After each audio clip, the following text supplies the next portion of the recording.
Today on Animal Fact Files, we're going to be looking at the earthworm. If you live in Western Asia, Europe, or North America, you've probably seen them while digging up some dirt, or maybe even after the rain on the sidewalk.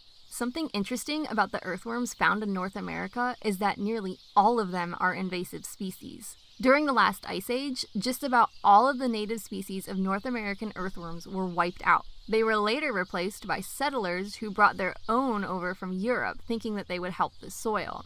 While they can be pretty beneficial when it comes to composting, they actually are a hindrance on northern forests because they consume the topsoil or duff that trees need to survive. The only native earthworms you'll find in North America live in the far south where the glaciers of the Ice Age weren't able to completely freeze the land.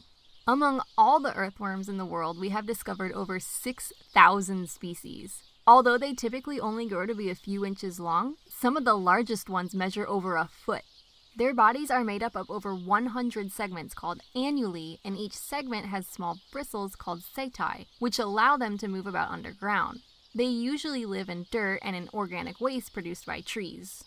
Or, leaves. As they move about, they actually eat the soil in which they live. In fact, an earthworm can eat up to a third of its body weight in a day. Of course, weighing in at less than a slice of bread, that doesn't seem like much, but for comparison, that would be like if my cat Chester, who weighs approximately 10 to 12 pounds, ate 4 pounds of food a day.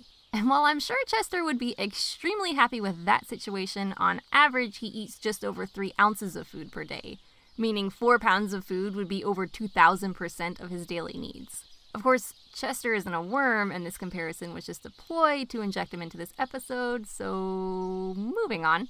When looking at an earthworm, one may wonder exactly which end is which. An easy indicator is the band or the clitellum. If we divide the worm into 3 sections with the clitellum as the middle, it's easy to figure out the rest. The shorter section is the head, and the longer section is the rear end. Although they don't have eyes, they do have light-sensitive tissue on their head. They also have a gizzard which contains stones that they've eaten to help break up their food. Earthworms do not have lungs, but they do have blood which is pumped throughout their bodies via 5 pairs of aortic arches, which act similar to a human heart.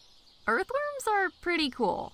Okay, well, maybe not literally because we know what happens when they get too cold, but they're cool because they are both male and female at the same time, but they still mix and mingle in order to have babies.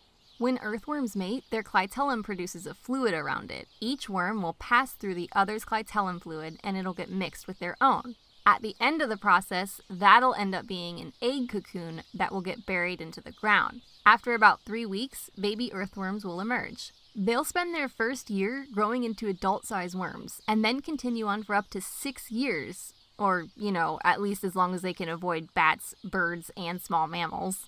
Playground talk will lead you to believe that these worms can survive if torn into pieces. They'll just sprout whatever is missing and go on with their life as if nothing ever happened.